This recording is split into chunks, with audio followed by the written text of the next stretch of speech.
आप सभी को नेशनल स्पेस डे की बहुत बहुत शुभकामनाएं। इस बार स्पेस डे की थीम है आर्यभट्ट से गगनयान तक। इसमें अतीत का आत्मविश्वास भी है और भविष्य का संकल्प भी है। आज हम देख रहे हैं इतने कम समय में ही नेशनल स्पेस डे हमारे युवाओं में उत्साह और आकर्षण का अवसर बन गया है।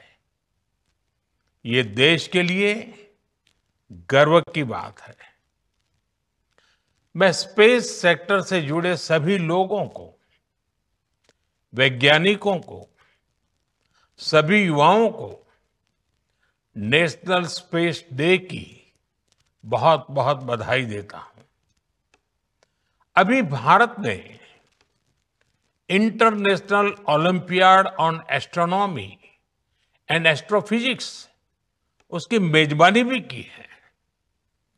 इस कंपटीशन में दुनिया के 60 से ज्यादा देशों से लगभग 300 युवाओं ने हिस्सा लिया। भारत के युवाओं ने मेडल भी जीते। ये ओलंपियाड स्पेस सेक्टर में भारत की उभरती लीडरशिप का प्रतीक है। साथियों, मुझे खुशी है कि युवा साथियों में स्पेस के प्रति रुचि बढ़ाने के लिए इसरो द्वारा भारतीय अंतरिक्ष हैकाथॉन और रोबोटिक्स चैलेंज जैसी पहल भी की गई है। मैं इन प्रतिस्पर्धाओं में हिस्सा लेने वाले स्टूडेंट्स और विजेताओं को बहुत बहुत बधाई देता हूं। फ्रेंड्स, स्पेस सेक्टर में एक के बाद एक नए माइलस्टोन गणना, ये भारत और भारत के वैज्ञानिकों का स्वभाव बन गया है। 2 साल पहले ही भारत पहला ऐसा देश बना था जिसने चंद्रमा के साउथ पोल पर पहुंचने का इतिहास रचा।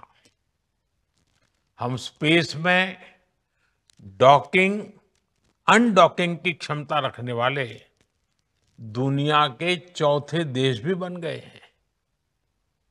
अभी 3 दिन पहले ही मेरी ग्रुप कैप्टन शुभांशु शुक्ला से मुलाकात हुई है। उन्होंने इंटरनेशनल स्पेस स्टेशन पर तिरंगा फहराकर हर भारतीय को गर्व से भर दिया। जब वो तिरंगा मुझे दिखा रहे थे, वो जो पल थी, जो अनुभूति थी, वो शब्दों से परे है। ग्रुप कैप्टन शुभांशु से हुई चर्चा में मैंने नए भारत के युवा के असीम हौसले और अनंत सपनों को देखा है।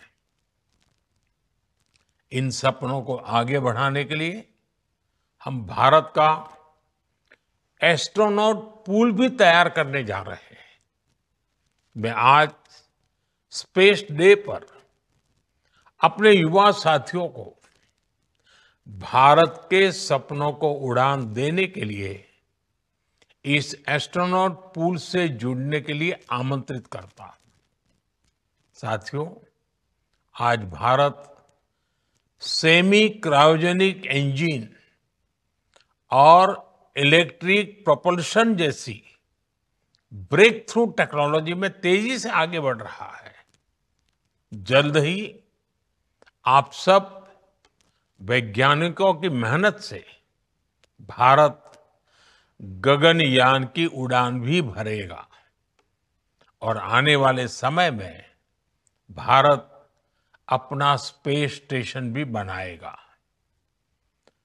अभी हम मून और मार्स तक पहुंचे हैं।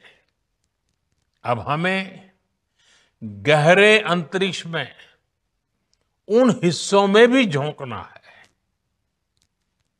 जहां मानवता के भविष्य के लिए कई जरूरी रहस्य छिपे हैं। बियॉन्ड गैलेक्सीज लाइज अवर होराइजन। साथियों, अनंत अंतरिक्ष हमें हमेशा ये एहसास दिलाता है कि वहां कोई भी पड़ाव अंतिम पड़ाव नहीं है। मैं मानता हूं स्पेस सेक्टर में पॉलिसी लेवल पर भी कहीं कोई आखिरी ठहराव नहीं होना चाहिए। और इसलिए मैंने लाल किले से कहा था, हमारा रास्ता रिफॉर्म, परफॉर्म और ट्रांसफॉर्म का रास्ता है। इसलिए बीते 11 वर्षों में देश ने स्पेस सेक्टर में एक के बाद एक लगातार बड़े रिफॉर्म्स किए हैं। एक समय था जब स्पेस जैसे फ्यूचरिस्टिक सेक्टर को देश में अनेक पाबंदियों से बांध दिया गया था। हमने इन बेड़ियों को खोला। हमने प्राइवेट सेक्टर को स्पेस टेक में परमिशन दी। और आज देखिए, देश में 350 से ज्यादा स्टार्टअप्स स्पेस टेक के इनोवेशन और एक्सेलरेशन का इंजन बनकर उभर रहे हैं। इस कार्यक्रम में भी उनकी बढ़ चढ़ करके उपस्थिति दिख रही है। हमारे प्राइवेट सेक्टर द्वारा बनाया गया पहला पीएसएलवी रॉकेट भी जल्द ही लॉन्च किया जाएगा।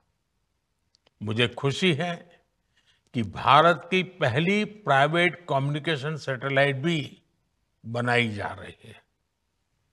पब्लिक प्राइवेट पार्टनरशिप के जरिए अर्थ ऑब्जर्वेशन सैटेलाइट कॉन्स्टलेशन भी लॉन्च करने की तैयारी है।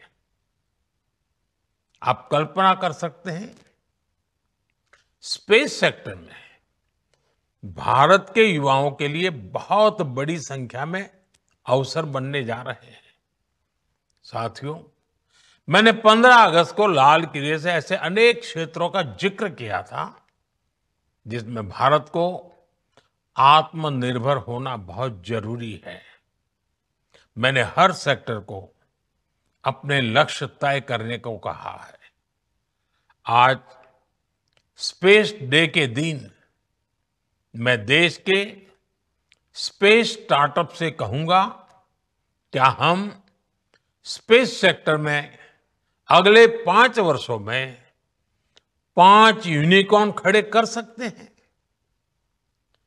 अभी हम भारत की धरती से साल में 5-6 बड़े लॉन्च देखते हैं। मैं चाहूंगा कि प्राइवेट सेक्टर आगे आए और अगले 5 साल में हम उस स्थिति में पहुंचे कि हर साल 50 रॉकेट लॉन्च कर पाए, हर सप्ताह एक। इसके लिए देश को जिन नेक्स्ट जन रिफॉर्म की जरूरत है वो करने का सरकार का इरादा भी है और इच्छा शक्ति भी है। मैं आपको विश्वास दिलाता हूं, सरकार हर कदम पर आपके साथ खड़ी है। फ्रेंड्स, भारत स्पेस टेक्नोलॉजी को साइंटिफिक एक्सप्लोरेशन के साथ ही ईज ऑफ लिविंग का भी माध्यम मानता है। आज स्पेस टेक भारत में गवर्नेंस का भी हिस्सा बन रहा है। फसल बीमा योजना में सैटेलाइट बेस्ड आकलन हो, मछुआरों को सैटेलाइट से मिल रही जानकारी और सुरक्षा हो, डिजास्टर मैनेजमेंट हो, या पीएम गति शक्ति नेशनल मास्टर प्लान में जियोस्पेशियल डेटा का इस्तेमाल हो। आज स्पेस में भारत की प्रगति सामान्य नागरिकों का जीवन आसान बना रही है। इसी दिशा में केंद्र और राज्यों में स्पेस टेक का इस्तेमाल बढ़ाने के लिए कल नेशनल मीट 2.0 का आयोजन भी हुआ है। मैं चाहूंगा ऐसे प्रयास आगे भी चलते रहें। हमारे स्पेस स्टार्टअप भी नागरिकों की सेवा के लिए नए सॉल्यूशंस दें, नए इनोवेशंस करें। मुझे विश्वास है आने वाले समय में अंतरिक्ष में भारत की यात्रा नई ऊंचाइयों को छुएगी। इसी विश्वास के साथ आप सभी को एक बार फिर नेशनल स्पेस डे की बहुत बहुत बधाई। धन्यवाद।